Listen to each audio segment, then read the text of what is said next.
Folks, you see this person here?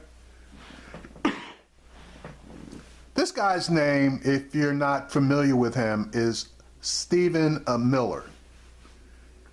He is a person who, if I could get a silhouette of this exact picture and be able to put it up on a target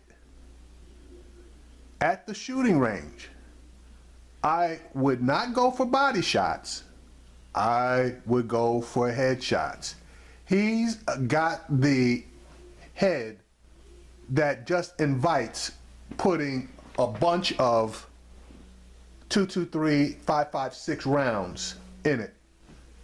And in my case, it would more than likely motivate me to become not just accurate, but of marksman caliber. Mr. Miller is a self-avowed white supremacist. Now, he'll call it being a white nationalist, but that's just code for being a white supremacist. This guy, in my opinion, is pretty close to being a neo-Nazi, though I cannot absolutely support that with sufficient facts. It surprises me that this guy has taken the positions that he has, especially being the fact that his grandmother is Jewish.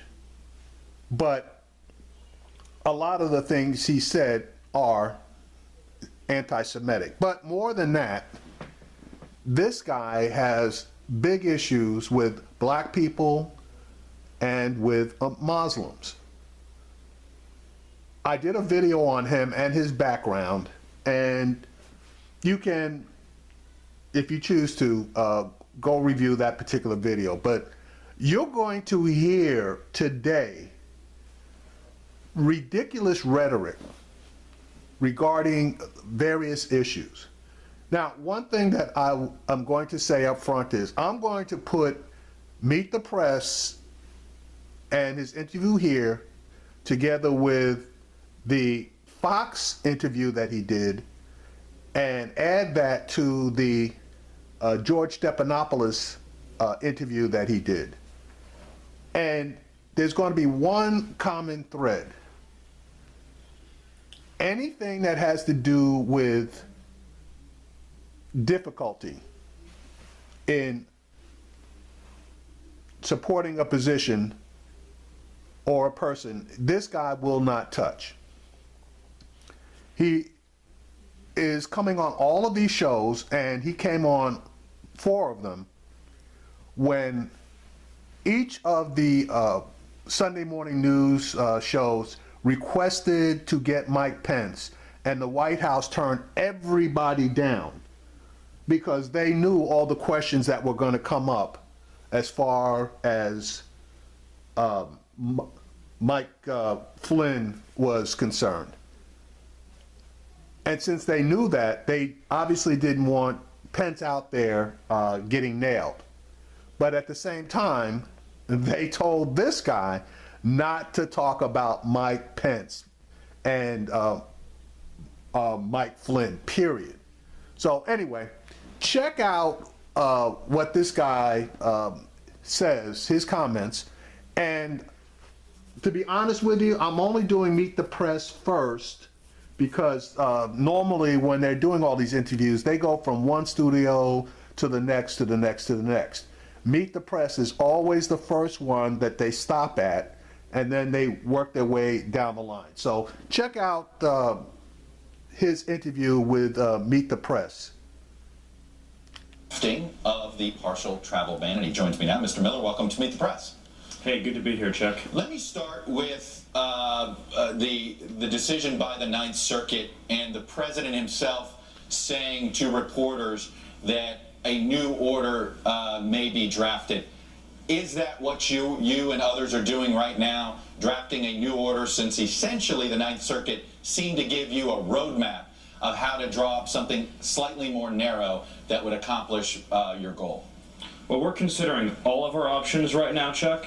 That includes you can continue the appeal on the 9th, you can seek an emergency stay at the Supreme Court, you can have a trial hearing on the merits at the district level, or you can take it en banc for the emergency hearing also at the 9th Circuit, and yes, you could pursue additional executive actions.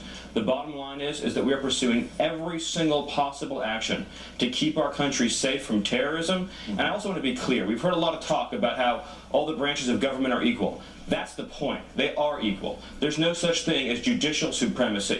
What the judges did, both at the 9th and at the district level, was to take power for themselves that belonged squarely in the hands of the President of the United States. Well, Okay, now he just said a no-no. As he did state properly that all branches of government are co-equals. Okay, which means that no branch of government is the ultimate, that cannot be reined in, cannot be reviewed. It is the job of the judiciary to take a look at the actions of the executive, okay, the executing branch of government, to make sure that what they are executing is constitutional. What he's trying to say is that the judiciary doesn't have the right to tell the executive branch that it's doing something wrong. That's what he's attempting to say. you say that very definitively, but obviously there isn't agreed upon that.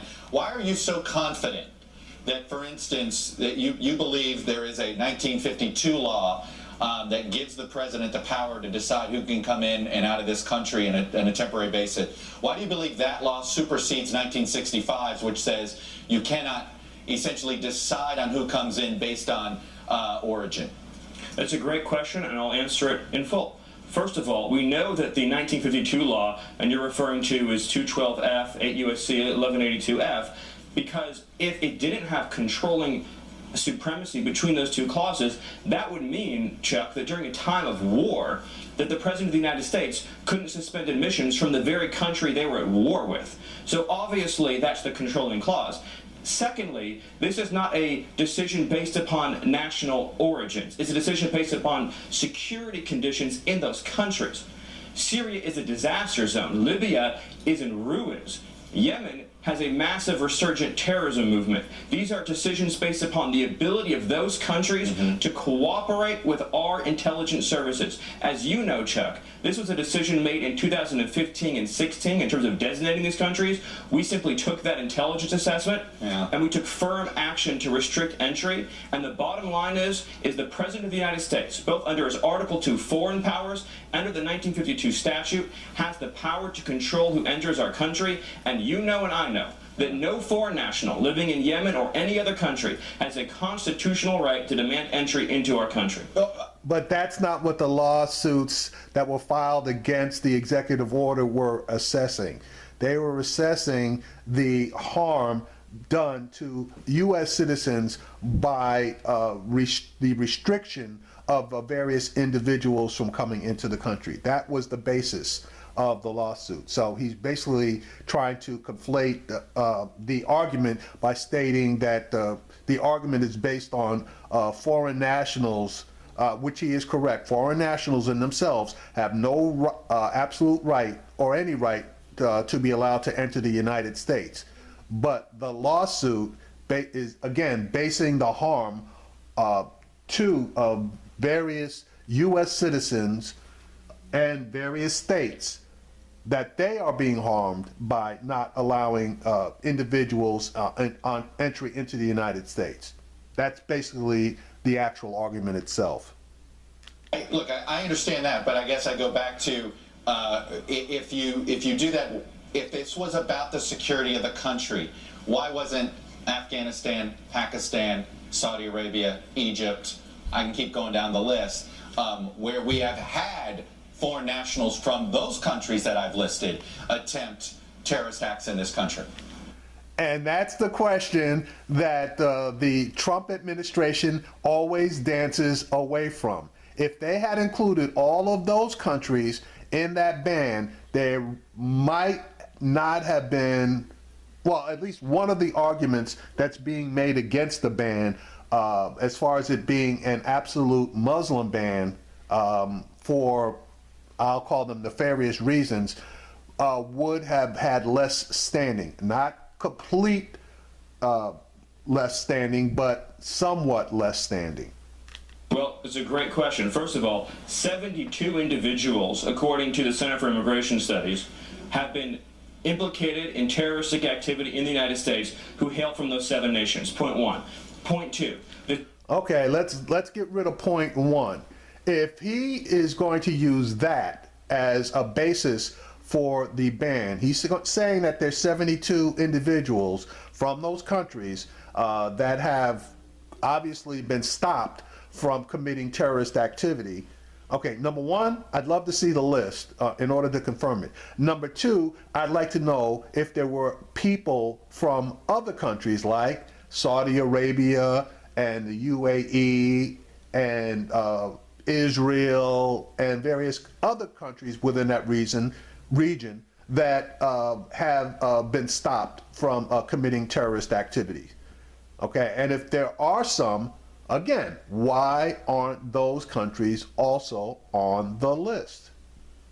Security determination about those countries is based upon an assessment of the threat they present today and going into the future. The security situation in Libya, Yemen, Syria, and other countries designated are squarely different today than they were in, say, 2001 or 2005 or 2010. But San So while it's Bernardino, but absolutely Mr. true- Miller, but San Bernardino happened. The whole point of the president's as a candidate, the whole point of this idea at the time of a full Muslim ban, and then he has since tapered it back, was in response to San Bernardino, where the spouse came from Saudi Arabia of Pakistan origin. Well, you're 100%. Well, first of all, you're 100% correct. You're 100% correct that the San Bernardino incident demonstrated the profound degree to which our immigration system is vulnerable to terrorism. And the FBI has information right now that would clearly indicate the extent to which massive numbers of court cases are happening and have happened all over our country relating to terrorist infiltration of our immigration system. But if you look at the executive order, what it spells out is a 90-day period to put in place extreme vetting across the board. So the first 7 countries are based upon our determination about the security conditions in those countries and their ability to cooperate with us. But there's a 30-day period where new security measures are promulgated and a 60-day compliance period. And Chuck, I will be glad to come back on your show when that's done and walk you through how we've kept our country safe across the board from individuals coming into our country who don't share our values and who don't love our people. Well, now, notice, he didn't answer the question of why Saudi Arabia and Pakistan aren't on the list, particularly given the fact that the wife of one of the terrorists came from Pakistan with ancestry from Saudi Arabia. So again, long-winded answer, which really wasn't an answer. It was basically just a long-winded rant to try to get us off topic. it's interesting you say about sharing values in this vetting process. I want to ask this. Number one, are you going to make public the new vetting procedures? Well, first of all, I suppose there'll be aspects of those that will be public, and I'm sure that for reasons of national security, there'll be aspects of those that won't be. I mean, obviously, if you're engaged in a vetting procedure of a foreign national in a dangerous region, you don't want them to have a roadmap for everything they should say and do to get around those procedures. We don't want to forecast all of that. But there are obviously elements of it that will be part of routine online forms that everybody could see. So it just depends. But I think the important thing... Let me stop his ass right there. They're full of shit, okay? I'm sorry for the language. But they are not going to tell us what their quote-unquote enhanced or extreme vetting procedures are, or the changes to improve the vetting procedures, okay? And if they do, which, and I'm saying that they won't, it's going to be something so minuscule as actually not to make a difference. All right, I did a video on exactly what the current vetting procedures are. You're welcome to go look at that if you want. It's like a 9-step vetting procedure program. And I absolutely, once they make whatever announcement that they make, I am absolutely going to go in there and compare the current vetting procedures that are available to you online. I suggest that you go look them up for yourself versus whatever they come up with. This 80 million people traveled in the United States last year through the airports, seaports, or land ports. We as a sovereign nation have the right to impose basic restrictions on entry to ensure our security, our quality of life, our economic and financial well-being, and the bottom line is that a district judge in Seattle cannot make immigration law for the United States, cannot give foreign nationals in foreign countries rights they do not have, and cannot prevent the President of the United States from suspending the admission of refugees from Syria. Well, You want to bet? Because that's exactly what the district judge did. So anyway, that was strike one on you. Strike two was when the Court of Appeals took up the request by you guys to lift the temporary restraining order, and you guys are lost. So apparently the district judge did have the power to do what you said he didn't have the power to do. It's called the judiciary, which is a co-equal in our government. let me go to the issue of immigration as a whole. Do you believe there's too much legal immigration in this country? I believe that we should have a program in which American workers are given jobs first. The president campaigned on this. It's an issue where the labor unions agree with us. It's an issue where many Democrat members of Congress agree with us. If you have an open job in this country, a U.S. citizen or existing legal permanent resident ought to have the ability to make the first application for that job.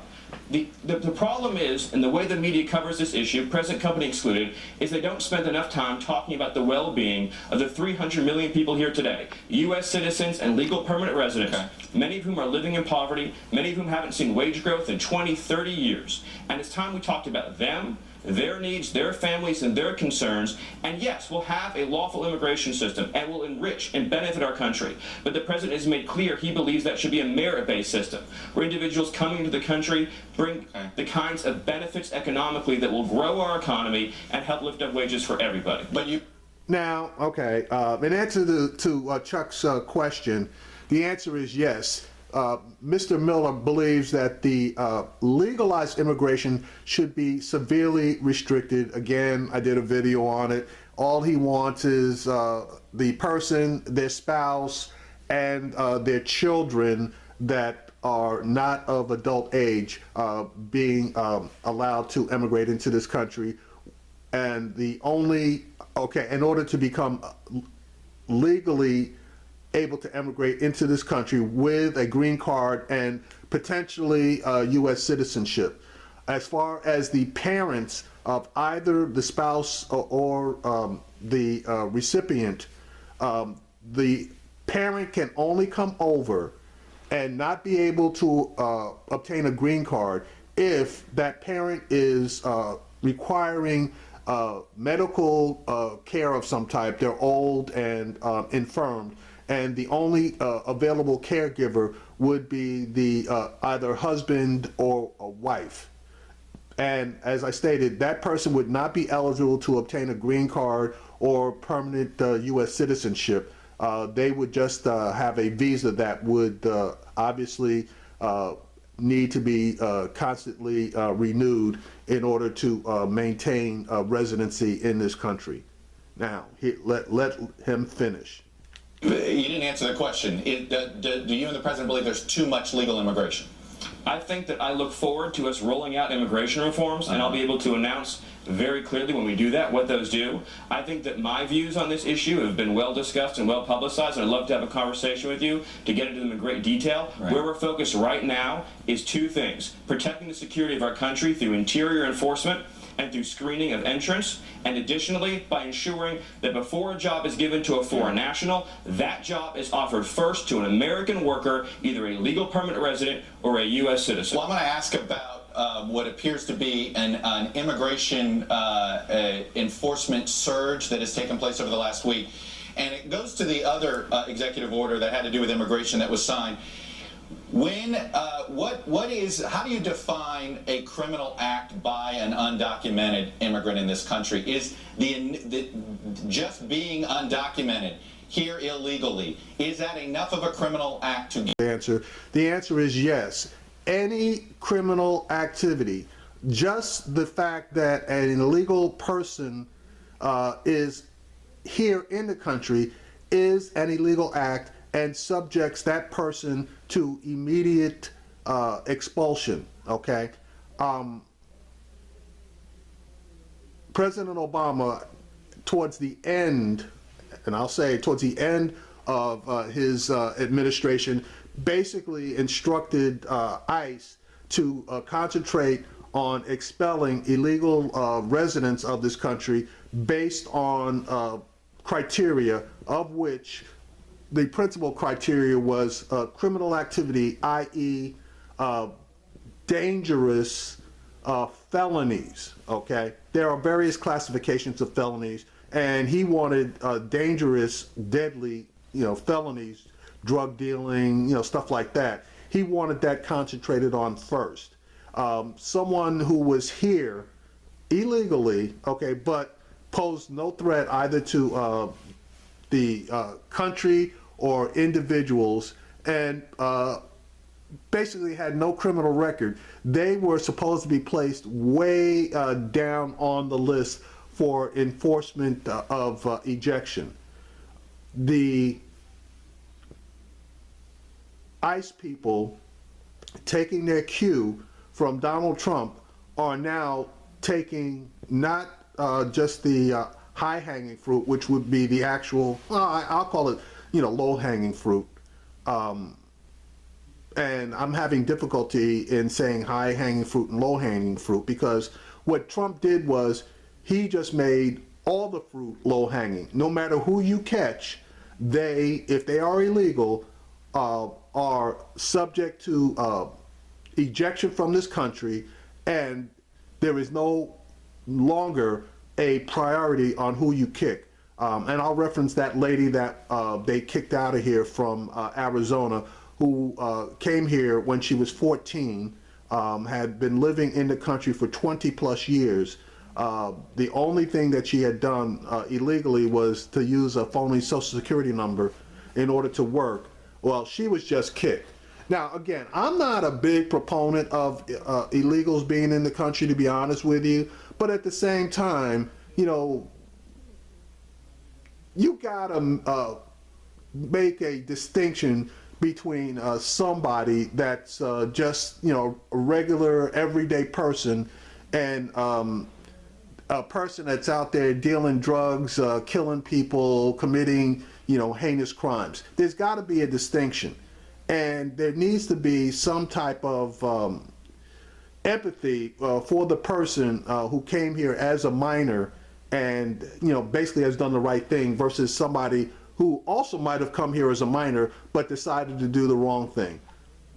These guys just don't seem to believe that. Now, ICE has claimed that they're just doing their normal thing. And if you do your research, you can see that they have one of these massive raids moving around, around the country pretty much once a year. They're not doing these things every month. They do them like once a year. And they have done them for at least the last 6 or 7 years under the Obama administration. So, January, February, they go around making raids, rounding people up, and pretty much running them through the system and kicking them. So this really in itself is no different. The only difference is Donald Trump is basically taking credit for it, which I believe there's going to be a clip here regarding his tweet about getting tough on illegal residents. The order describes a criminal offense, which would typically mean anything from a misdemeanor to a felony. In particular, the emphasis is on crimes that threaten or endanger public safety. But as you well know, you cannot order a federal law enforcement officer in ICE any more than you can in the FBI or the DEA or the Marshal Service to ignore the laws of the United States. It would be highly unethical for me in the White House or anybody else to pick up the phone and call an ICE officer and say, well, when you encounter this particular felon, we'd like you to pretend the law doesn't exist. But I can tell you right now, there are enforcement actions happening all over this country in which gang members, drug dealers, sex offenders are being swept up. Felons. What about what? See, and that's the thing. people like this love using that fear and sensationalist argument. So of course he's going to mention gang members, quote unquote, okay, drug dealers, really bad people, rapists, murderers, you know, all of the heinous crimes that everyone basically is against and would want to get people out of here if they had committed those crimes. What he failed to mention is the people that they scooped up out of basic factories and you know, other jobs, and they scooped up people that followed legal orders to report to ICE centers, I guess to inform them, you know, of what's going on, their whereabouts, et cetera, et cetera. They scooped up pretty much hardworking people and put them in the same category as these dangerous felons. So again, in my opinion, that just ain't right. But of course, he's not going to mention that because it detracts from his argument. If the only crime they committed was being here illegally, is that enough to be deported? Chuck, an immigration judge makes those decisions. The ICE officer makes those decisions. I in the White House don't make those decisions. So you're not people don't like the prioritize or in either direction. If people don't like the immigration laws of the United States, they can reform them. Our emphasis is on deporting and removing criminal aliens who pose a threat to public safety. And I just want to say this. There's been a lot of coverage in the news about the effects of these enforcement actions on people who are here illegally. And that's an issue people are free to discuss. But what's more important and what should be discussed more is the lives that are being saved, Chuck. The American lives that are being saved. Okay, here he goes with the fear-mongering that again. And the lives that are being, tell me how many lives were being saved by deporting that the mother of 2 children. Tell me how many lives that basically saved. Because we're taking enforcement action.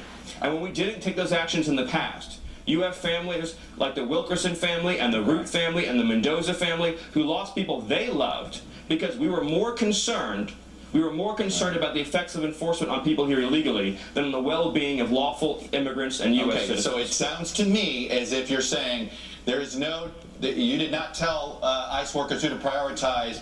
No, that's not correct. I'm saying that in the White House, it would be improper for me to tell them to disengage from an enforcement action. The president has been clear, unequivocal, and explicit in saying that we're going to focus on removing individuals who pose a threat to public safety, including people who are gang members, who've been charged with criminal offenses, who've been multiple immigration violations, who've been deported and re-entered.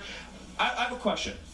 What would you say, Chuck? What would you say to a family member who lost someone they loved because an illegal immigrant who'd been deported 2 times and had a misdemeanor conviction was allowed to come back into the country a 3rd time because that wasn't deemed a priority and they lost someone they loved? Would you say, well, I'm sorry, it didn't meet our priority scale. We're going to focus on public safety and saving American lives, and we will not apologize for that. No, okay, and what I would say to that family member is, you know something? We fucked up. Straight and to the point. But this person fails to make mention of, if they're so concerned about the welfare and safety of U.S. citizens, we could talk about the proliferation of weapons throughout the country. Now, don't get me wrong, I'm a big proponent of the Second Amendment. I got plenty of my stuff. Hopefully you got plenty of yours. But guns, okay, in the hands of U.S. citizens have killed many more people than even the terrorists 9/11. Guns over a year have killed many more people than the terrorists that took all those lives on 9/11. Okay, and that was just one instance. And I'm talking about just 1 year. There have been more deaths through gun violence by U.S. citizens that maintain firearms. If you multiply that out, you know, or just add up the number of deaths over a 10-year period, it's not even close. But again, you know, we're talking about immigration here, so let's just stay on point. But as far as their quote-unquote holier than thou concern, you know, it just ain't there. I let you go. Does the president still have confidence in his national security advisor? That's a question that I think you should ask the president, the question you should ask Reince, the chief of staff. I'm here today as a policy advisor, and my focus is on answering the policy questions that you have. General Flynn has served his country admirably. He's a 3-star general. He's head of the Defense Intelligence Agency, and I look forward to having more discussions about this in the future. Okay, so now you just got to frame it the proper way. Is it the president's policy to utilize individuals that have violated the Logan Act? Okay, that's a policy. Okay, is it the president's policy, if we're going to jump over to Kelly and the spin witch Conway, is it the president's policy to use the office of the presidency to promote goods and services sold by a company owned by his daughter? Because you see that White House symbol up there? He is a spokesman for the White House. When Kellyanne Conway did that free commercial for Ivanka Trump, that same symbol was in the background. Therefore, she was a spokesman for the White House. That is an ethics violation. That is illegal. But I digress. Let's get back to Michael Flynn. The White House did not give you anything to say other than that They did not give me anything to say. You cannot. So you cannot say whether or not and answer, Chuck. The president still has confidence in his national security advisor. It's not for me to tell you what's in the president's mind. That's a question for the president. Well, it's a question for our chief of staff. Ask and answer, Chuck. Let me ask you this: if you were caught misleading the vice president of the United States, would that be considered a fireable offense in the Trump White House? It's not for me to answer hypotheticals. It wouldn't be responsible. It's a sensitive matter. General Flynn has served his country admirably. He served his country with distinction. And I look forward to having a conversation with you once you've had a chance to talk with the appropriate people in the White House who are dealing with this matter. Okay, see, so, and that's a bullshit answer, all right? Because they knew damn well, that's why Pence wasn't allowed to come on these morning shows, because they knew damn well that that was going to be one of the questions, and they told this guy specifically not to make any comments whatsoever about it. So he came on as a representative of the White House. He should have been briefed on the White House position, but they know that it's so damning at this point that they can't broker any type of conversation. That's just like that bullshit answer that Donald Trump gave on the plane, that he wasn't aware of anything that was going on with Mike Flynn. Anyway, that's it on for Meet the Press. I'm going to jump over to Fox News, which I think you're going to find very interesting as far as his interview with Mr. Miller. Now, Donald Trump, as you see him here, is going to make this piss-ass comment regarding North Korea launching or doing a missile test. Now, if you're not aware of it, the Prime Minister of Japan, which is Mr. Ito, I believe it's Endo, right here, before Trump got up there and makes his bullshit comment, this guy got up there and he basically blew up North Korea as far as his condemnation of them. So then Trump comes in and gives this piss-ass statement where he doesn't even mention North Korea. Here we go. States of America stands behind Japan, its great ally, 100%. Yeah, but he failed to mention anything about condemnation of North Korea.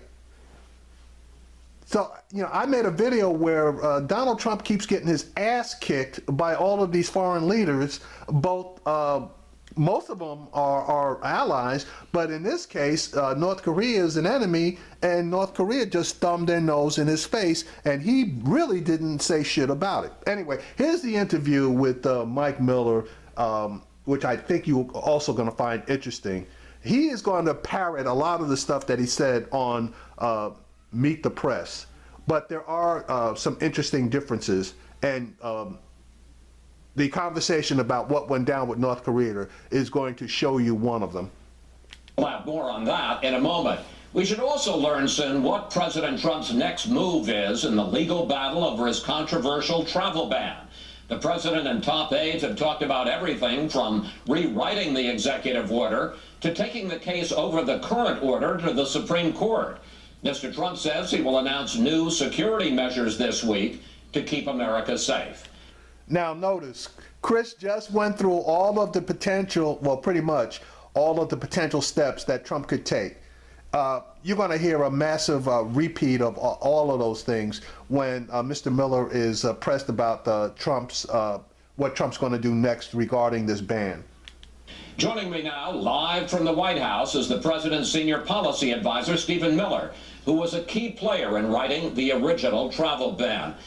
Stephen, let's start with the breaking news. What's the White House reaction to that North Korean ballistic missile test? And is the White House going to put that regime on notice as you did with Iran?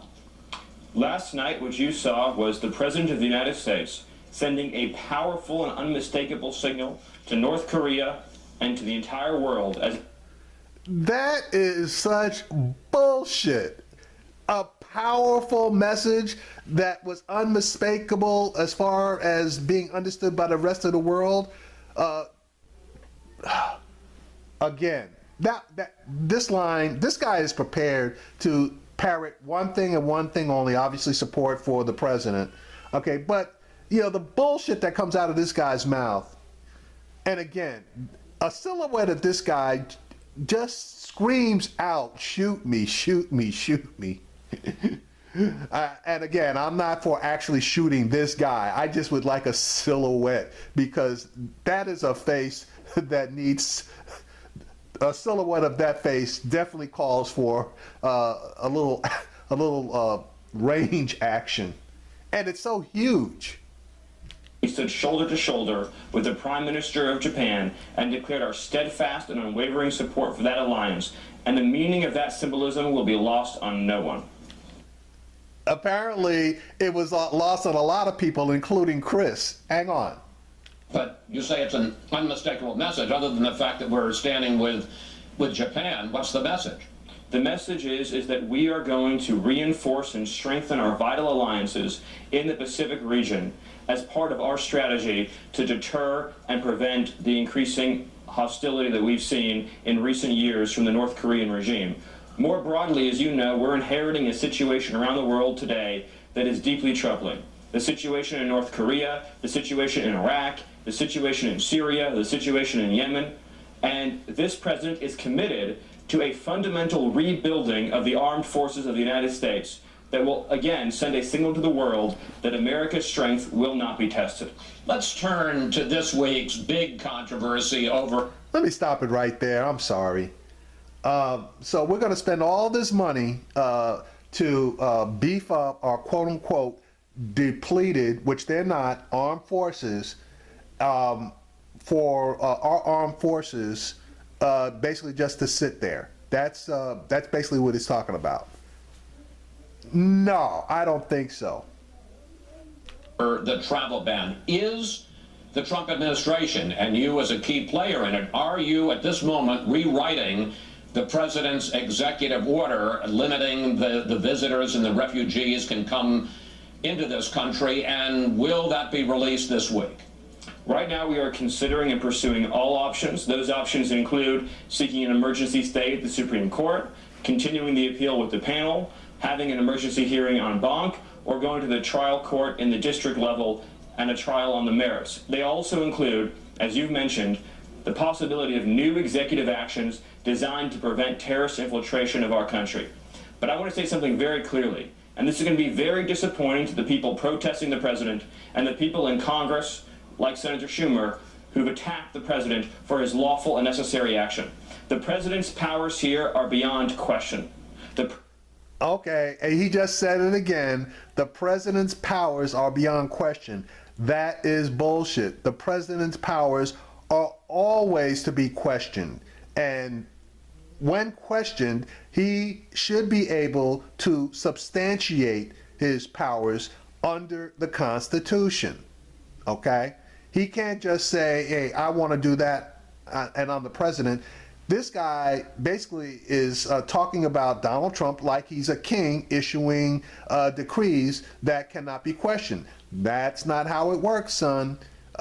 You can issue executive orders, but of course they must be constitutional, otherwise they're illegal.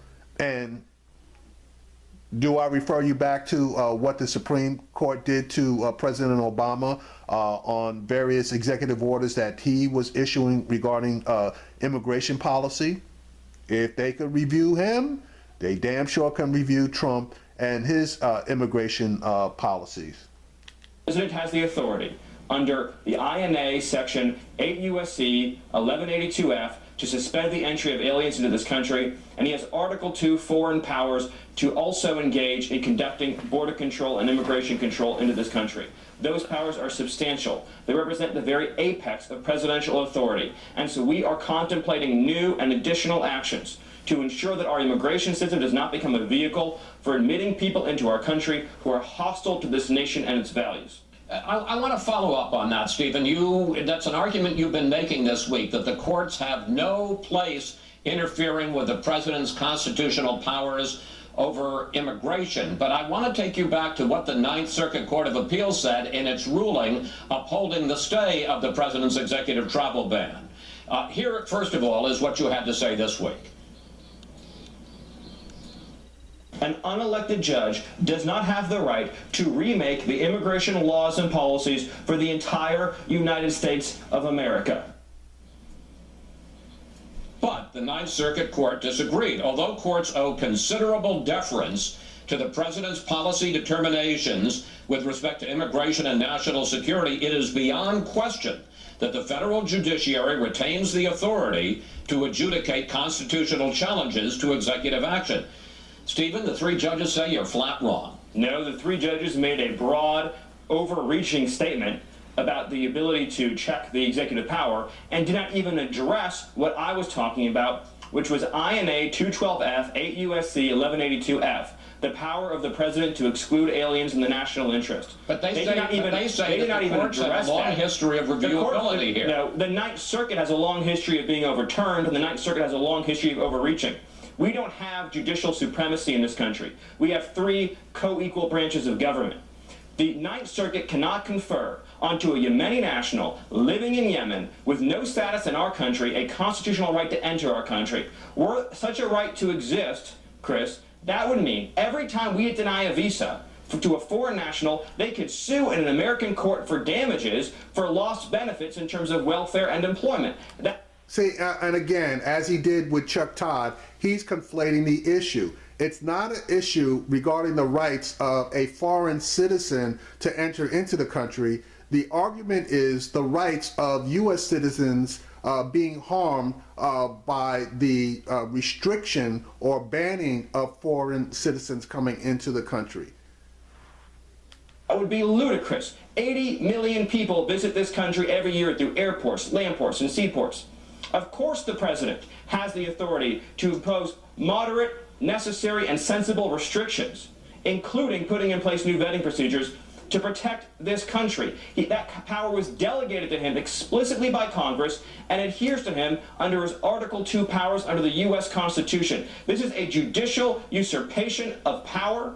It is a violation of judges' proper role in litigating disputes. We will fight it, and we will make sure that we take actions to keep from happening in the future what's happened in the past. We've had hundreds of individuals enter this country through our immigration system on visas who've gone on to do enormous harm to this country from 9/11 through San Bernardino, through the Boston bombing, in Chattanooga, and on and on and on it goes.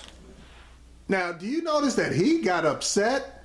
And if you look on the right upper corner of his face where the lights are shining, this guy is starting to sweat, okay? And again, he's making the argument because Mr. Trump is attempting to usurp or to place the executive branch over and above, obviously, the judicial branch, and thus far the legislative branch has pretty much been silent.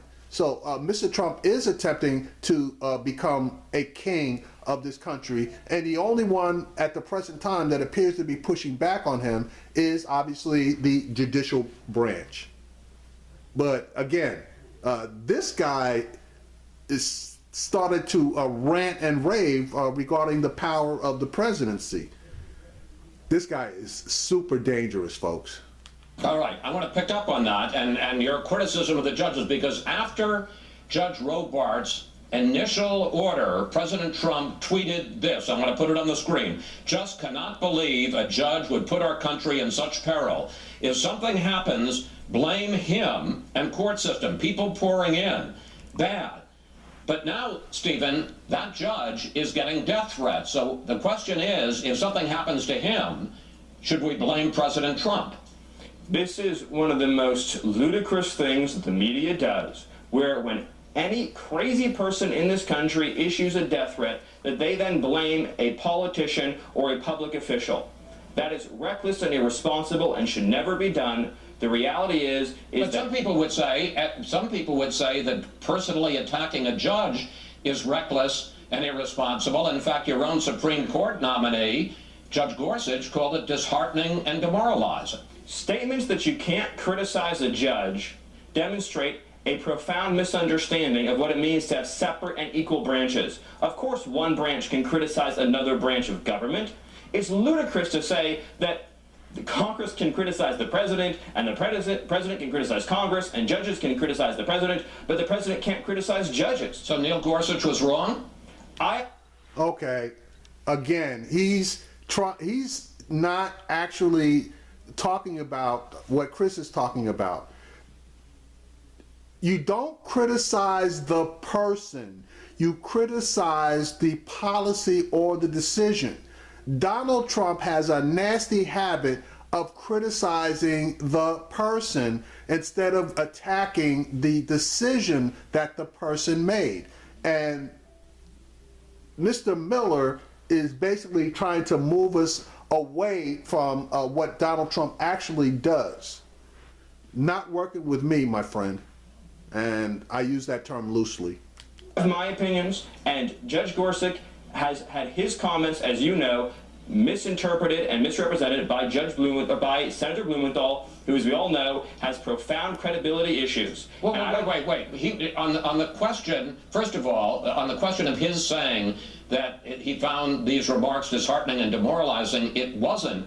That's different than saying. That's different than saying you can't criticize a judge. I don't think that Judge Gorsuch would say you can't criticize a judge in the United States. That these comments were disheartening, demoralizing. He said it not only to Richard Blumenthal, he said it to Senator Ben Sasse, who's a Republican. That is not what Kelly Ayotte put out a statement that.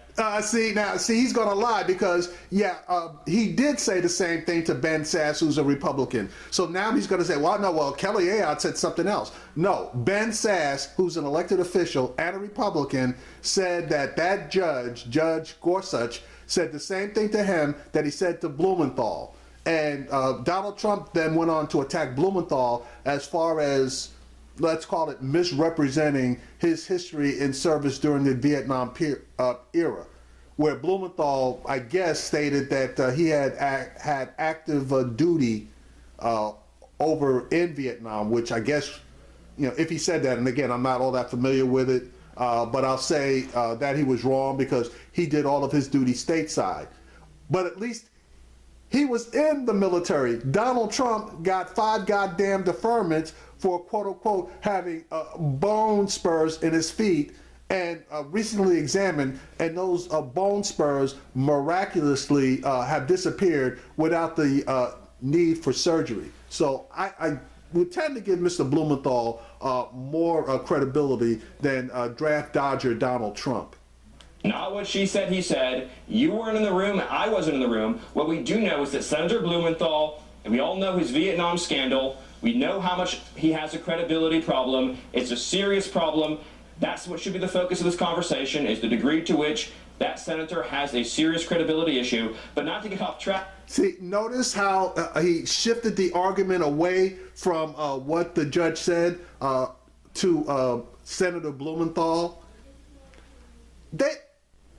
pretty much love doing that. They never stay on topic. They always want to shift the topic away from something that they're weak on to something that they feel stronger on. And also notice the personal attack on Mr. Blumenthal. Because we're going all over the place. Let's just be very clear and straightforward in saying the following. The United States of America has a terrorism problem. We've had hundreds of cases of foreign nationals entering our country from other countries and plotting, attempting, or even carrying out terrorist attacks. We spend countless dollars a year, and we have thousands of federal officers and investigators who do nothing but run around the country trying to stop terrorist attacks for no other reason than because we made the mistake of letting people in who harbor hatred for this country. Our immigration system should not be a vehicle for admitting people who have anything but love in their hearts for this nation and this Constitution. I want to... You notice the fear-mongering that he just did? And now I got a question for you. What's the test to prove that someone has nothing but love in their heart for this country? I really want to know what that test is because thus far, you know, I haven't ever heard about any test such as that. I mean, if you were a terrorist and they gave you that test, wouldn't you lie? I mean, are they going to give you, stick you under a polygraph when you're taking this test? You know, I don't think so. And if they did do that, you would have the right to have an attorney present if you were on U.S. soil, which you shouldn't be. You should still be over there. Just this, you know, this statement is just bullshit. You know, they come up with all of these bullshit statements. You should only be able to come here if you have love in your heart. Okay, fine. Ask you, Stephen, about how this is all rolled out, because you and Steve Bannon were reportedly the prime movers behind the rollout of this executive order before it had been fully vetted by everyone, all the key players of the administration or congressional leaders, and of course now it has been blocked in several courts. Do you and Bannon take responsibility for all the problems with this rollout? First of all, people are giving way too much credit to me and Steve Bannon. Steve Bannon has no role whatsoever in drafting executive orders. This executive order was drafted by congressional experts and lawyers, career experts on immigration. That's bullshit. You guys basically drafted this thing together with congressional aides, okay? They were aides to the Judiciary Committee, and I hope that those aides that signed a confidentiality agreement have been fired. So for you to misrepresent the help that you got in drafting by saying professionals, possibly the aides were professionals, okay, but they weren't the actual attorneys that the Judiciary Committee actually uses in the preparation of the various documents and laws that end up making their way into Congress for votes. Viewed by the powers that be in judiciary, the real powers that be, it wouldn't have made it out of the committee. It was approved and vetted through the Homeland Security Council, the National Security Council, the Department of Justice Office of Legal Counsel. Key people at departments and agencies were read into the executive You would order. agree it hasn't gone smoothly. Well, here's where you're wrong, Chris. And I hate to say this because I think you're fabulous.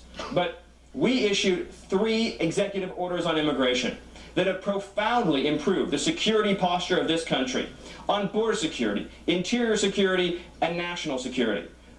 Most of those provisions remain in full, total, and complete effect. Aspects of the national security order have been wrongly enjoined in an unprecedented step by the Ninth Circuit and the district judge to extend rights to citizens of other countries who don't live in our country.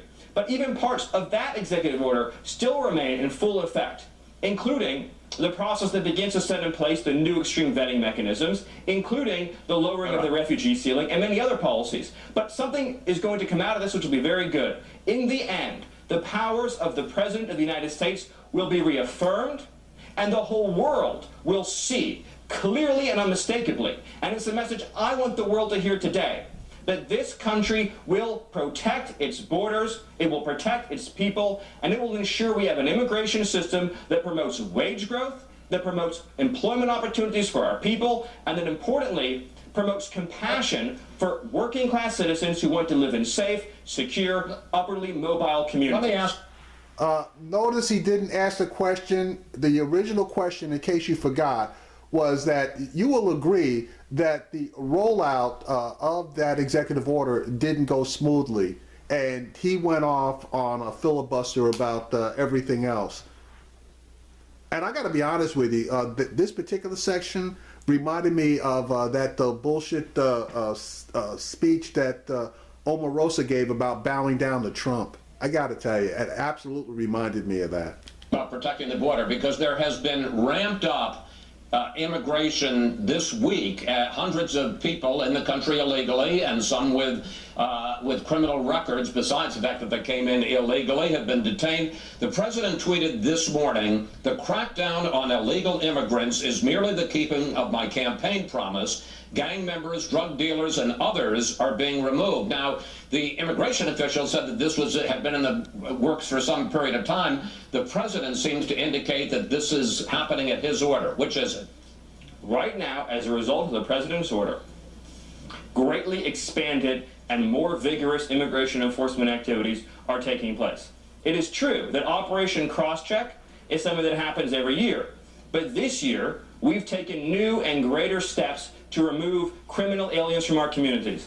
I had a phone call yesterday with someone from DHS who talked about an immigration enforcement activity at 4 o'clock in the morning where a gang member was removed, a wife beater, somebody who was a threat to public safety with a long arrest record. But because they didn't have the right kinds of convictions, they weren't considered a priority by the previous administration. That's bullshit, and he knows it. So he's making that one up. And he took a call at 4 o'clock in the morning. Yeah, right. Because of President Trump's actions, innocent people are now being kept out of harm's way.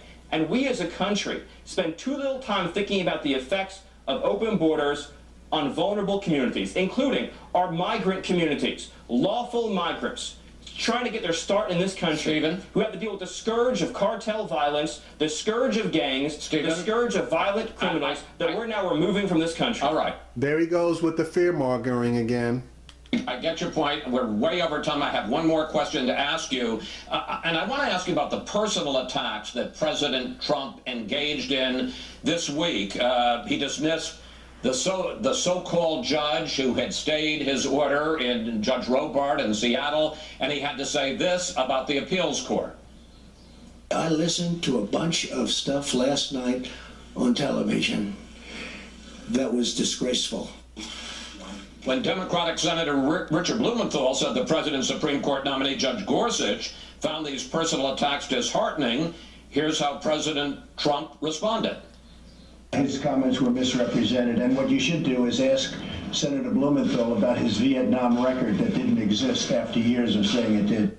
And when Senator John McCain, the chairman of the Senate Armed Services Committee, raised questions about the Yemen raid, the president tweeted this. I'm going to put it on the screen. Senator McCain should not be talking about the success or failure of a mission to the media. Only emboldens the enemy. He's been losing so long, he doesn't know how to win anymore. Look, I take your point that you're not a punching bag here, and that the president and the White House, they take incoming, they should be able to fire back. But does this kind of personal attack help the president in building the kind of coalitions he's going to need for the bold agenda that all of you want? Thank you, Chris. It's an important question, and I'm glad to have the chance to answer it. Just briefly, sir. Our position is that we... That laugh, okay, gave me, I gotta tell you, that laugh, I was so ticked off at this guy. But when whoever that other person is in the background started laughing, I got to tell you, that lightened my spirit, because this guy was absolutely pissing me off. But I realized that he should be laughed at by people more so than anything else, i.e. being taken seriously, even though he is in a position of authority within the White House.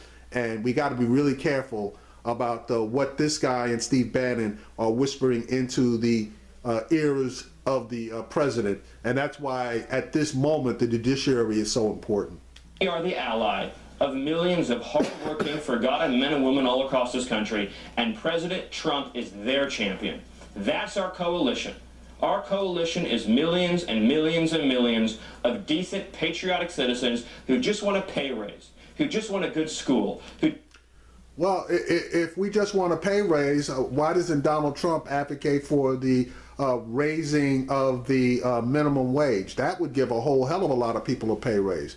When he's talking about schools, good schools, you just put Betsy DeVos in as Secretary of Education, and she doesn't know a damn thing about public schools. And as a matter of fact, she wants to pretty much defund public schools in favor of for-profit charter schools and a voucher system. So yeah, people do want good schools, but she is not the person to affect a policy that would help to improve our schools. Just want a safe community. And Donald Trump... As far as a safe community, Mr. Law and Order, who wants to put more police into the community, that is really not the solution that most communities need. The solution that most communities need is one that is based on economics, not basically trying to use broken window policies to harass, humiliate, and turn the communities against legitimate law enforcement. Will never apologize for looking out for their interests and being their champion. But does he need to insult John McCain in the process? He needs to protect the integrity and protect the honor and decency of our armed services. See, now that's a bullshit answer too, because if there's one senator in Congress, okay, that is 100% for the military and its integrity and its image, it's John McCain. So your argument that John McCain should be insulted is 100% without merit. Chief Special Operator William Ryan Owens did not die for a failure. He died as a hero. He died in defense of his country. He died in defense of our values in a successful mission that yielded valuable intelligence. Yeah, right. Like we're ever going to know what quote-unquote valuable intelligence was ever received from that mission. And again, I lean back on the fact that they were not necessarily there to get just computers. They were there to kill the #3 guy in ISIS, and that portion of the mission is a failure. But again, any mission where there's the loss of a single life, the overall aim of the mission may have been a success as far as accomplishing the goal of the mission, but I don't call the mission a success if there is the loss of even one American soldier. And I also don't call it a success if innocent civilians are killed. The bottom line, Chris, is that the President of the United States won 306 electoral votes by being a champion for people who haven't had a voice in Washington. Democrats, Republicans, independents, people of all incomes and races, and he will continue to be their champion, and he will continue to be their voice. Stephen, thank you. Thanks for your time today. Thanks. Okay, so that's Mr. Miller on super friendly network, obviously Fox News, and even Chris pressed him, and especially that the beginning section where he stated that the president sent a clear and unequivocal message to the North Koreans. And it was, to me, funny that Chris had to ask him what the message was. Anyway, let me jump to the third and final clip that I'm going to piece together on this, and that's with George Stephanopoulos. And George really pushed him, and I think really pissed him off. Hang on one second. Okay, I'm adding a little bit. I had done a video where I had said that Trump was giving up the ass to various foreign leaders. Okay, well, here's a confirmation of what I said, especially in regard to the mistake that he made with China and dealing with Taiwan. Check this out. Comes up the heel on that fence-mending phone call with Chinese President Xi just this Thursday. Yeah, and there's no question that China is the key to this. Now, the president and his senior staff described that phone call, which was about 45 minutes long, as a very warm conversation, despite all of the anti-China rhetoric that we have heard from Donald Trump over the years. And the president offered a significant concession in that call, reaffirming the commitment of the United States, his commitment to the one China policy. Now, George, he's going to need something from the Chinese, because China is truly the only country that has any real leverage with North Korea. All right, so again, Donald Trump gave up the ass to China and got nothing in return for giving it up, and now he needs something. Let's see if he's going to get anything. Okay, I just threw that in there as confirmation of another video I made. But here we go again with Mr. Steve Miller. And I kind of really enjoyed this back and forth between Stephanopoulos and Miller, because Stephanopoulos basically got the last word in on him on several occasions. Okay, John, thanks very much. Let's get the White House response now from Senior Policy Advisor Stephen Miller. You might remember seeing him on the campaign trail as a warm-up act for Trump. Now the young aide is right at the heart of White House policymaking, greeted this morning by dueling profiles in the New York Times and the Washington Post. Mr. Miller, thank you for joining us this morning, your first time on This Week. And let's begin with that breaking news. You heard John Carl's report right there. Do you agree that this North Korea missile test did not yet cross President Trump's red line? Well, I did not hear Jonathan Karl's report, and good to be here this morning, George.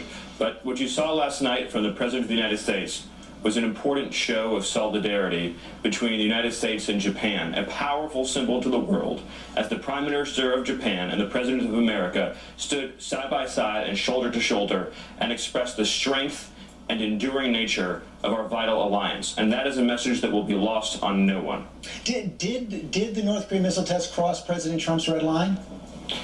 George, the President's comments on this are clear. The message we're sending to the world right now is a message of strength and solidarity. We stand with Japan and we stand with our allies in the region to address the North Korean menace. And the important point is that we're inheriting a situation around the world that is as challenging as any we've ever seen in our lives. The situation in North Korea, the situation in Syria, the situation in Yemen. These are complex and difficult challenges, and that's why President Trump is displaying the strength of America to the whole world, and it's why we're going to begin a process of rebuilding our depleted defense capabilities on a scale we have not seen in generations. Okay, that was a completely bullshit answer. Okay, he never answered the question, and as far as him showing strength, that is another bullshit statement. He didn't even mention North Korea in his support for Japan. So as far as an unmistakable message, the unmistakable message is he didn't say shit. Let's talk about the travel ban. You saw that action by the Ninth Circuit panel late this week. Is the administration going to appeal that decision to the Supreme Court? Well, as you know, we have multiple options, and we are considering all of them. We can appeal the emergency stay to the Supreme Court. We can take our case en banc to the Ninth Circuit. We can continue the appeal with the panel, or we can return to the district court and have a trial on the merits. Which are you going to do? We can pursue further executive actions. All options are on the table. The point I want to make to you, George, and the point I want to make to your listeners is that we have equal branches of government in this country. The judiciary is not supreme. A district judge in Seattle cannot force the President of the United States to change our laws and our Constitution because of their own personal views. The President has the power under the INA, Section 212F, 8 U.S.C. 1182F, to suspend the entry of aliens when it's in the national interest. He has that same power under his Article 2 powers to conduct the foreign affairs of our country, and we will do whatever we need to do, consistent with the law, to keep this country safe. Okay, I just noticed this, okay, and you need to roll this back. This guy has prepared notes out there, okay? Watch his eyes when he goes to read the specific numbers of the particular sections of the law. Now, I know a lot of people that can do that right off the top of their heads, but I'm just telling you, if you roll this back and look at his eyes, he has got prepared things to say, and he reads a lot of them. You hope to prevail, but you haven't prevailed yet. And a lot of your allies think the best move would be to replace the current executive order with a new one that exempts legal permanent residents and visa holders who've already been admitted to the country. Are you thinking along these lines? Well, the existing order does exempt legal permanent residents, and legal permanent residents were not subject to the travel restrictions. Well, that was a guidance put out by the White House counsel. It wasn't formally in the Well, it was the executive order. guidance put out by the White House counsel because that was the meaning of the executive order. No, okay, and which was wrong. As the judges stated, a guidance put out by the White House counsel does not have the same effect in law as the President of the United States actually putting out that guidance. That was the same fact that caused the Boston judge to issue the positive ruling that they issued. The reality is that this is not a disagreement about the law and the Constitution. There is no constitutional right for a citizen in a foreign country who has no status in America to demand entry into our country. Such a right cannot exist. Such a right will never exist. This is an ideological disagreement between those who believe we should have borders and should have controls, and those who believe there should be no borders and no controls. All right, he's presenting that same argument that I've stated is a false argument. This will be the third time. It is not the right of a foreign national to enter the country. He's throwing an argument out there that's not actually the one that's being made. It's the right of U.S. citizens and their harm by not allowing a foreign person to come into the country. That's the right that's being argued. That's the essence of this debate, and the bottom line is the president's powers in this area represent the apex of executive authority, and we have multiple tools across multiple fronts to ensure that we are preventing terrorist infiltration of our country and to ensure that those who enter our country share our values and support our people, something that is supported overwhelmingly by the vast majority of the American public. Ideological disagreement, personal opinion of the judge, those are your words right there. It sounds like you're calling into question the legitimacy of this judge. I'm calling into question the accuracy of the ruling. For instance, the district judge in Seattle said that there was no indication of terrorism from these 7 countries in our country. That is a factually false statement. We know there's at least several dozen, perhaps many more than that, cases of terrorism from these countries that have happened in the United States in terms of terroristic plots, terroristic activity, material support for terrorism, supporting terrorism overseas, all different kinds of terroristic activity that's been interdicted in the United States, tracing back to these 7 countries. I would point out that your Justice Cormier wasn't going to provide that evidence to the court, but I'm going to move on right now. We're seeing resistance or demonstrations of... Let me stop it right there in case you missed that piece. He stated that the attorneys for the government were not able to provide evidence of the statement that Mr. Miller just made, okay?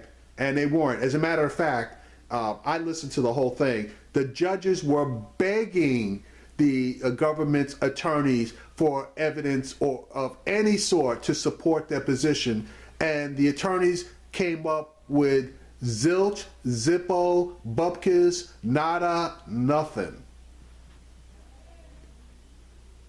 Across the country right now to these new deportation actions from the ICE. And President Trump put out a tweet this morning saying the crackdown moved. You've got several cases where those who are not gang members, drug dealers, being removed. And a lot of the protesters right now believe that the new executive order from the president says that any undocumented immigrant is now subject to deportation. Isn't that true? Let me save you some time. It absolutely is true.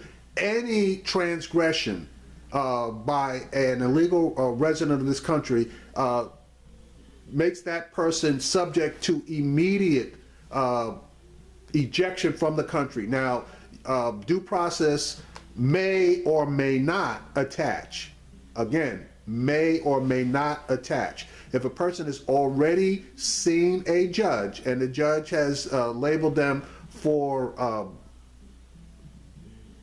ejection from the country, but does not place their offense as a high priority, there is discretion on how quickly that person could and should be ejected.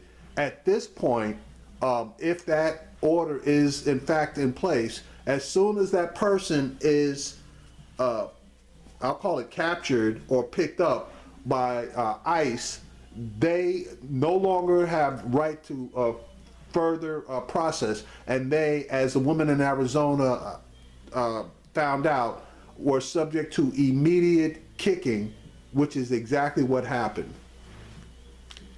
Well, first of all, I think we should keep in mind that the president does not make the law. Congress makes the law of the United States. And if you, George, or anyone else wish to... Yes, Congress makes the law and the president executes the law, and the president has discretion in how strongly or weakly or in what priority he places in executing the law. And what ICE is doing is they are taking a clue, okay? They are taking the direction of the president in his tone and manner in order to execute the law, i.e., all fruit is now low hanging. There is no such thing now as high hanging fruit. So anybody they snatch up for as little as jaywalking, if they are illegal, can be immediately subjected to deportation. Change those laws, there's a mechanism for doing so. Secondly, the executive order gives ICE officers the power to prevent crime before it happens by removing people who pose a threat to public safety and a threat to national security. So what he just said there, when he says they have the authority to prevent crime, that means that person who has done nothing wrong, they consider them, because they are illegal, to be a potential criminal and thus subject to ejection. I was on the phone last night with someone from DHS. They removed a gang member and a wife beater. At 4 o'clock in the morning, they arrested them. That person had been on the radar screen for a while, but they were not deemed a priority by the previous administration. That's bullshit, and we all know it, because they would be a felon, which would make them subject to immediate ejection if they were found guilty. Because they didn't have the right kinds of convictions. That action will probably end up saving American lives or saving the well-being and physical safety of American residents. All over the country right now, we are engaging in action to prevent the unthinkable from happening. During the campaign, President Trump stood side by side with mothers who've lost their children. Mothers like Michelle Root.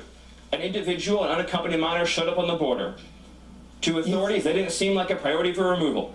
Let me stop it right there. Look, okay, look at his eyes. He's not looking into the camera. He's looking off into his notes. I'm telling you, this guy's got prepared scripts that he's reading from, okay, during this interview. I'm dead serious about this. That person subsequently killed a young girl named Sarah Root. We don't want to be cleaning up this mess on the back end after the irreversible has happened. Do you think everyone being removed right now is a threat to national security? I think, first of all, that it would be improper, unethical, and wrong for me in the White House to pick up the phone and call an ICE officer and say, well, we know you encountered someone who's here illegally, and we know they have a final order of removal, and we also know that they're a convicted felon, but we would like you to ignore all of those laws. What would you say, George, if I picked up the phone and called an FBI agent and said, I know you're investigating a tax evasion case, I know the person you're investigating is a convicted felon, and I know they've absconded from justice, but I want you to pretend none of that happened, burn the file, go back to your desk, don't do anything. Would you think that would be an ethical and appropriate action for me to take? We are going to follow the laws of the United States, and in following those laws, we will prioritize the removal of people who have criminal records in this country. And if we remove 10 criminal aliens, and we end up saving as a result of that 1 or 2 or 3 or 4 American lives, then that is something that is magnificent. Because somewhere across this country today, there is some young child facing some unknown danger, and that danger will be eliminated because of some enforcement action that we are going to take in the coming days. That is total bullshit. So basically what he just said, if it skipped past you, is that 40% of the illegal residents that they are removing basically have killed people or would potentially, I'm going to be nice and say potentially kill people, but the crime rate amongst illegal residents is not 40%. So that is total bullshit. Again, this guy is fear-mongering, and he's obviously creating hypothetical in order to support his position, but then when someone else ask him a hypothetical, he claims that he doesn't deal in hypotheticals. And that's something we should celebrate, not criticize. But the executive order, just to be clear, puts as a priority that goes beyond those who've committed crimes. It basically says that anyone subject to a deportation order now can be removed. I do want to move on, though, as well, because we've got this report in the DHS right now saying that the cost of the wall is likely to be above $20 million. That's almost 3 times what the president said on the campaign trail. How much is the wall going to cost? The president says he's going to bring the cost down. And can you guarantee that Mexico will pay? Well, he can bring the cost of the wall down, and he will. And there are many, many ways that we can obtain payment for the wall from our friends to the south. But the more important point about which... Notice he didn't mention the name Mexico. He said our friends from the south, which is technically not violating the agreement that Trump has as far as mentioning Mexico and the wall. Okay, and number 2, he did not mention how much he thought that we're going to be able to bring the price of the wall down to. Obviously, I think it's probably closer to 20 bill, and he's somehow quoting 11 or 12. You know, that's a big disparity. And again, I don't think anybody's going to be willing to take a 50% haircut in order to build that wall and take a loss, which would potentially put their construction company out of business, unless they got some other kind of a sweetheart deal, like not ever having to pay federal income taxes, their children or their grandchildren. That might make it worth their while. But even then, I don't think that, no, even that wouldn't make it worth their while. They would have to be everybody that was even associated with the project, them, their kids and their grandkids, pay absolutely no taxes, period, ever. Asking, and I'm so glad you brought this up. The media has done story after story after story about the cost of building a security wall on the southern border. I can't remember a time, George, and correct me if I'm wrong, that anyone in the media has ever done a story about the cost of amnesty, about the cost of not enforcing our laws, or the cost of illegal immigration. This is really quite remarkable. It's estimated that illegal immigration costs our country, state, local, and federal benefits, about $100 billion a year.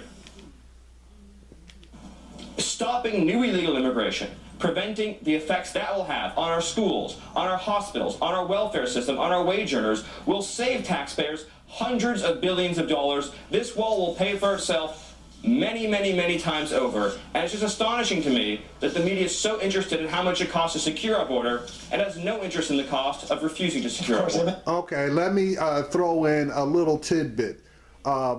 In case you didn't know, how much illegal residents contribute to the economy of the United States, it's approximately $2 trillion is what they contribute to the economy of the United States. And they do not pull down anywhere near that amount of money. Do your own research. $21 billion, not $21 million. And of course, those stories have been done as well. But this is a very simple thing. How are you going to guarantee that Mexico is going to pay for this wall? They have said absolutely not. They will not pay for it.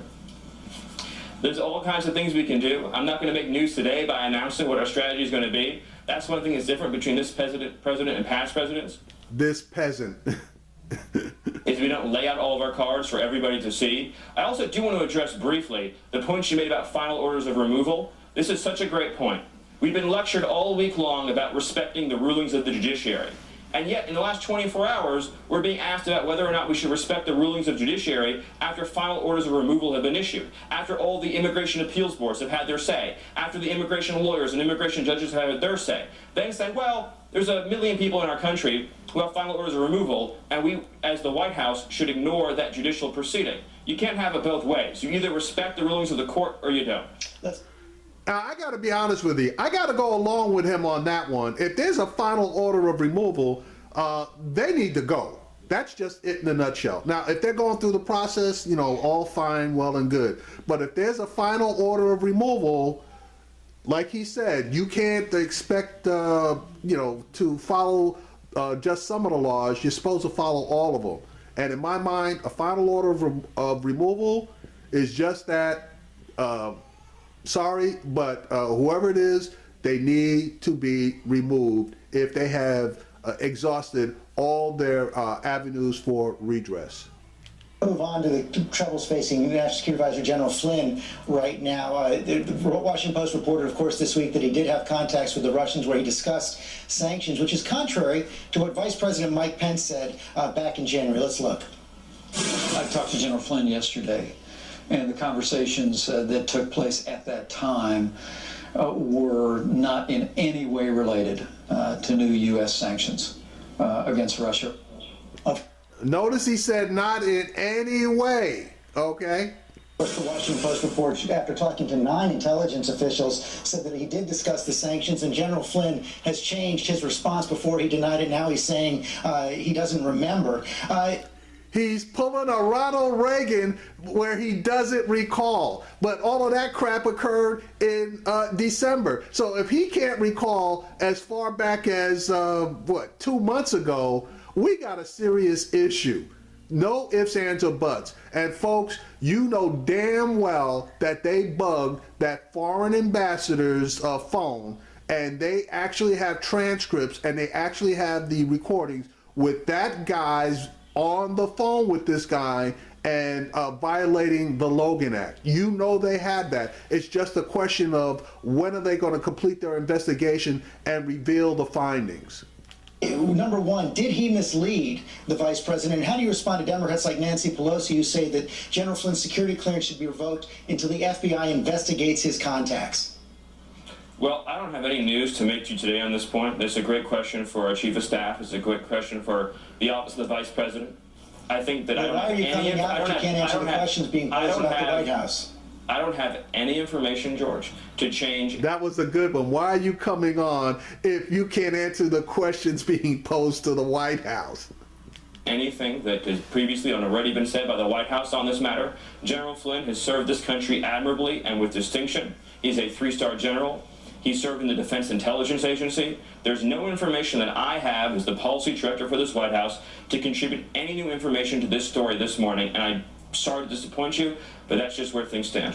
All right, and they knew those questions were coming, and again, just watch this guy's eyes. He is reading prepared comments regarding everything that he talks about. Do you think he can continue to serve as National Security Advisor after misleading the vice president?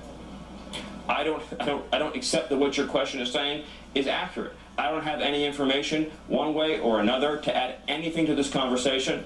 I understand it's an important matter. I understand it's a sensitive matter, and I'm sure you'll have an opportunity in the near future to interview someone from the Vice President's office or to interview the Chief of Staff who can elucidate further on this very sensitive issue. I should actually say that we did invite the Chief of Staff to join us this morning, and the White House refused to put him out, perhaps because you guys don't want to answer that question. A separate question on Kellyanne Conway. I don't know that that's true, George, but I think that they wanted to put me out here so that we could discuss the very important issue facing our national security and the problem of open borders and the threat of terror. It is true that we asked for the White House Chief of Staff. Also, on Kellyanne Conway, Congressman Chaffetz, Republican chair of the House Oversight Committee, and his Democratic counterpart, Elijah Cummings, have asked the head of the Office of Government Ethics to recommend disciplinary action against Conway for her comments promoting Ivanka Trump's products. Will the president accept that recommendation? I think people are blowing this thing way out of proportion, if I'm being honest with you, George. I think. See now he's full of shit because she violated ethics laws. Okay, she did it in a classic case of violating ethics laws, and this is the same guy talking about the law and order. Well, she violated the law, so she needs to be penalized. But watch the dance that he does around this whole thing. What you have is a situation where you had the President of the United States sticking up for a member of his family, and you had a counselor to the president who was making a lighthearted comment in defense of someone who'd been treated very unfairly. I think that the media has taken this to a level it does not merit, and I think anyone watching that interview would understand that it was a lighthearted comment made in defense of somebody who had been treated unfairly, and there really, I think, has been an undue amount of attention given to this issue, especially in light of everything that's happened. Well, it was the... Oh, so you call, let me give her a free commercial, go out and buy all her stuff. You call that a lighthearted comment? Really? Republican chair of the House Oversight Committee, Jason Chaffetz, who said she crossed the line in that statement. It wasn't just the media. That is the Republican chair of the House Oversight Committee. And on that point, because it gets to a deeper issue, Sean Spicer from the podium said the decision by Nordstrom to pull those products of Ivanka Trump was a direct attack on the president's policies. Sears and Kmart this week have decided to pull Mr. Trump's home furnishing lines from their websites. Is that a direct attack on the president's policies as well? I'm not going to make a comment on that. I don't have any information on it. I do. Notice he doesn't have any information. He just gave him the information that they're pulling the product lines just like Nordstrom did. See, so this guy picks and chooses, obviously he picks and chooses the things that he wants to comment on and the things that he doesn't want to comment on. And this particular one basically is creating a firestorm as far as the Ivanka Trump brand diminishing in quality and the products not performing.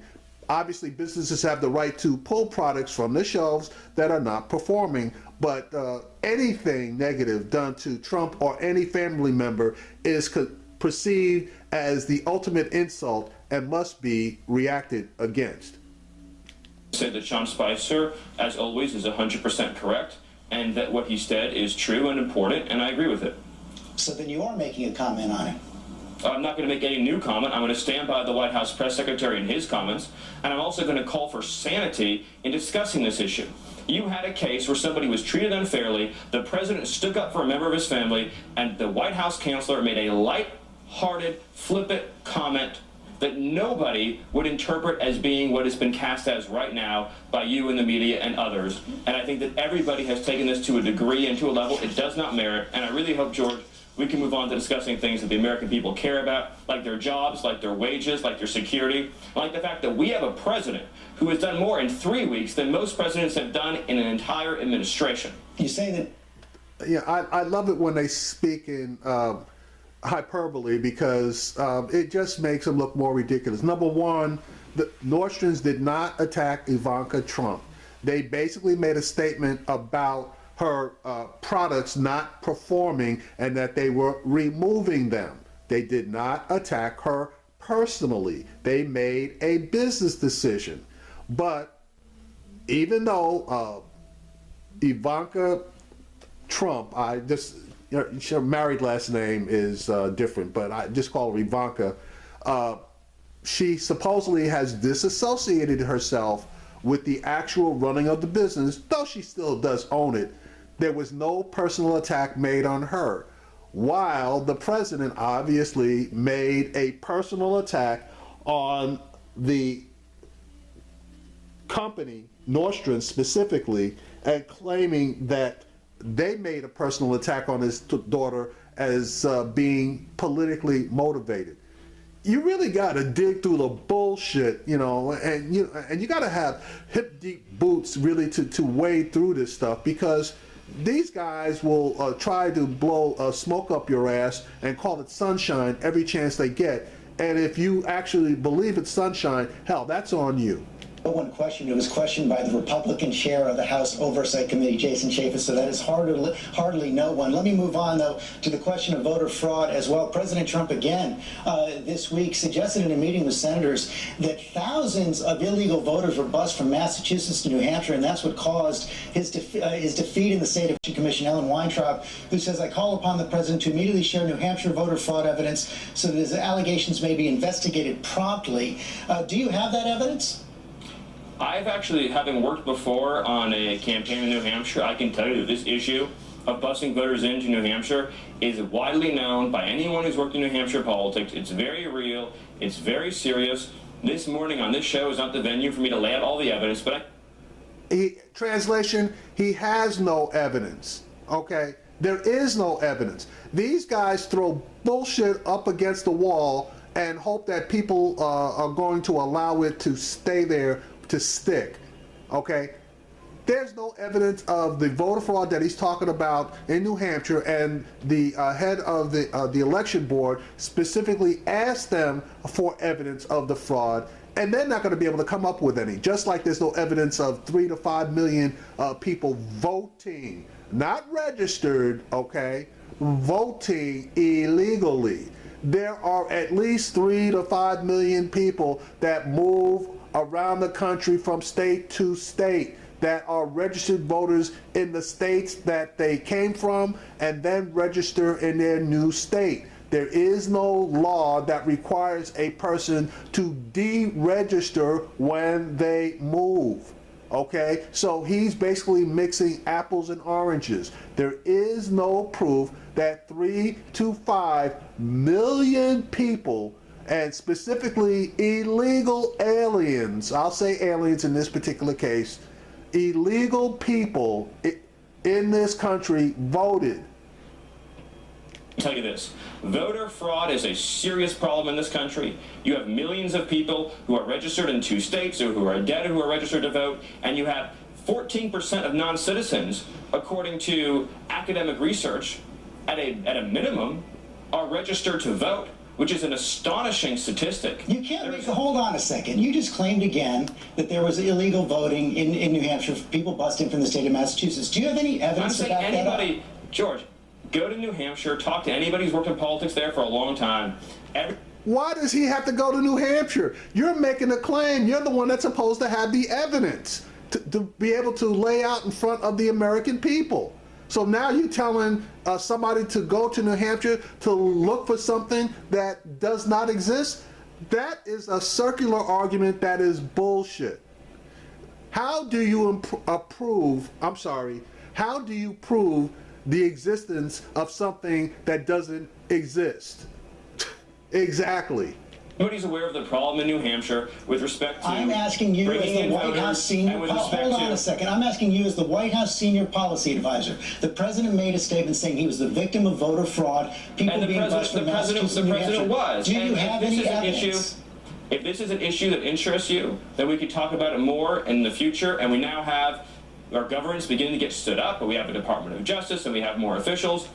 See, and now he's caught, and now he's got to move away from the topic because absolutely he has no evidence. An issue of voter fraud is something we're going to be looking at very seriously and very hard. But the reality is that we know for a fact you have massive numbers of non-citizens registered to vote in this country. Nobody disputes that. And everybody disputes that. Many highly qualified people, like Chris Kobach, the Kansas Secretary of State, have looked deeply into this issue and have confirmed it to be true. Chris Kobach is a lying ass, and he has put in such stringent voting registration and voting rules in the state of Kansas that it's basically damn near impossible to vote if you are 35 or under, because you have to, among other things, either you better have a passport or you better have a certified copy of your birth certificate in order to vote in the state of Kansas. Check it out for yourself. I am not kidding you. Put together evidence, and I suggest you invite Chris Kobach onto your show, and he can walk you through some of the evidence of voter fraud in greater detail. Just for the record, you have provided absolutely no evidence. The president has made a statement. The White House has provided enormous evidence with respect to voter fraud, with respect to people being registered in more than one state, dead people voting, non-citizens being registered to vote. George, it is a fact, and you will not deny it, that there are massive numbers of non-citizens in this country who are registered to vote. That is a scandal. We should... I don't know about George, but I absolutely am going to deny it. And since you're making that claim, I damn sure want to see all of your proof, both statistical and sworn, confirmed, certified proof of the statements that you are making. Because again, you're throwing bullshit out there, and people that are supportive of your positions are going to swallow it hook, line, and sinker. People like me are calling bullshit, and I want to see the actual proof. Stop the presses, and as a country, we should be aghast about the fact that you have people who have no right to vote in this country, registered to vote, canceling out the franchise of lawful citizens of this country. That's the story we should be talking about, and I'm prepared to go on any show, anywhere, anytime, and repeat it and say the President of the United States is correct 100%. Well, The fact that you're willing to go on any show, anytime, and repeat that bullshit, that is meaningless. What we need you to do is go on any show, anywhere, anytime, with proof of your bullshit allegations. And if you don't have proof, keep your goddamn mouth shut. just repeated that you just made those declarations, but for the record, you provided zero evidence that the president was the victim of massive voter fraud in New Hampshire. You provided zero evidence. Anyone who's worked in New Hampshire politics is familiar with that issue. You provided zero evidence that the president's claim that he would have won the popular vote if 3 to 5 million illegal immigrants hadn't voted. Zero evidence for either one of those claims. Well, it's right. The non-citizen voting issue. The non-citizen voting issue is pervasive and widespread, and we are going to protect our country from voter fraud.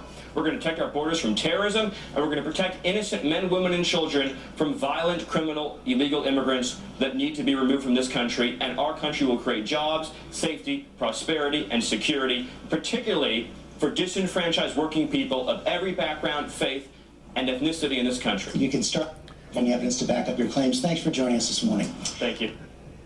If you couldn't see, I swear, if you couldn't see that this guy was reading from prepared text, okay, yeah, I don't know what to tell you, because I picked it up. I kind of thought I saw it in the two previous segments he did, but in this particular one, it's absolutely clear. So anyway, I'm pretty much done. This guy is a fearmongerer. He's a white supremacist. He's an Islamophobe. I can't actually call him a misogynist, because he didn't really say too many misogynistic. Actually, he didn't say anything that was misogynistic, but those topics pretty much didn't come up. But again, that forehead just screams, you know, put a few in me, put a few in me. I'm going to see if I can get a silhouette of this guy and take it with me to the range. I might catch some flack, but you know, that's going to be my choice. Anyway, you guys take care.